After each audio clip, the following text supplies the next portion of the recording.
Bad Bunny and Bridgerton's creator join forces to produce queer series on Netflix.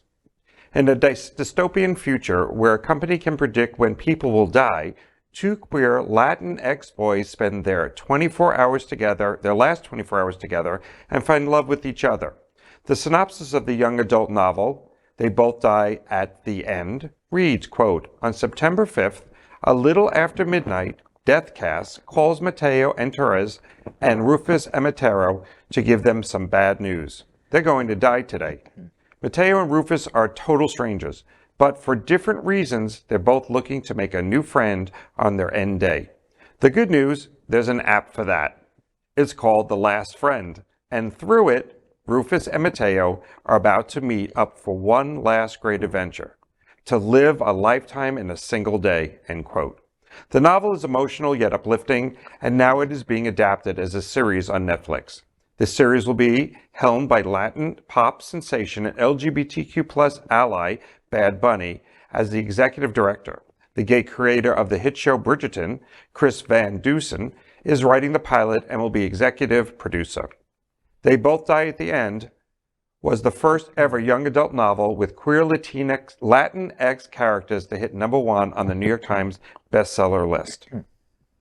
I love this. Well, I love Bridgerton, as I think we all do, and if that quality comes across in this new show, I think it's a great twist on things that I'm really looking forward to going to seeing what happens. I like the storyline, right? Yeah. Like, and it makes me want to go read that book, and then they both die. I love it. But it's a happy ending. Well, and we know the ending, right? And we know the ending. Right. So we can stop reading once we get bored. Yeah. I love Bad Bunny. Bad Bunny, Benito Antonio Martinez Ocasio. That is what his mommy calls him. Okay. Why didn't you dub him when I had to say his name? His name is Bad Bunny, and he is handsome, and he's such a huge ally, and he's very fluid. He never comes out and says that he's part of our community, but he's part of our community. You know, if that A stands for anything, he is all about it. Yeah. You know, and did I mention he's gorgeous? You know, so. And interesting, in the next 2 years, as we lead up to the presidential election in 24, who is the LGBTQ community going to need more than anyone else? The A. We need A stands for asexual. Don't start saying the A stands for ally. I don't want to hear all that. No. You've got to know all the different connotations to different letters of the alphabet. This is a big week for Bad Bunny. He was also announced as a headliner at this year's Coachella Music Festival, which is probably the biggest music festival in America. Everybody is at Coachella. Everyone is at Coachella. So yeah, this is, to have him on our side, to be executive producing something like this is fantastic for all of us. And congratulations, Bunny. Bad Bunny, I want to watch you have sex with Maluma. Make that happen for me. Make that happen for me. For the, just for you. Just for me. For this Latina and many boys out there that also want to see that. Before we begin to end the show, I just want to make note of this storyline. We hope it's great. We're pretty sure the quality is going to be great. But one of the things that I draw attention to is the interesting nature of the LGBTQ story. We are watching this left and right. Are you turning on streaming? I mean, the gay storylines and how gay, once upon a time we talked about tokenism, and there was a gay character, and it was the uncle, exactly.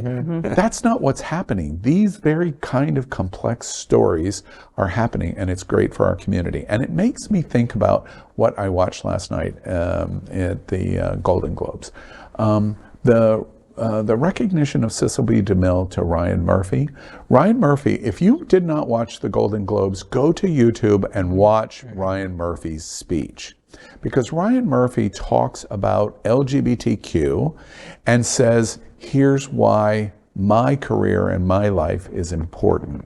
And he holds Billy Porter up, and he holds the individual kinds of shows that he holds up, American Horror Story, and the Jeffrey Dahmer story, Niecy Nash, and Glee, and he Modern holds, Family, which is a whole different audience. Right, and he holds up the idea that if LGBT is not incorporated and embraced, our society is missing out in terms of our incorporation. And that's what this storyline reminds me of. When I was, when you were doing this story, that's what I was thinking about.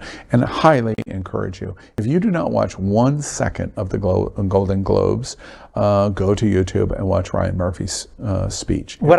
amazing. What I absolutely love is the way you're talking about tokenism. I love how this just takes the bury your gauge trope and just turns it on its head, because they die. They die at the end, and you know from the get-go. You know the end, It's, right? it's an all one big bury your gauge trope, but in a really good spectacular way. Yeah, it is spectacular. LGBTQ plus news is vital for our community and for the broader world as a whole. We have enough enemies at Fox News. Tucker, Sean, and Lara are loud. We need passionate allies. Happening Out Television Network, Queer News Tonight, and It's Happening Out are literally out of the closet and into the headlines. Our community needs your support.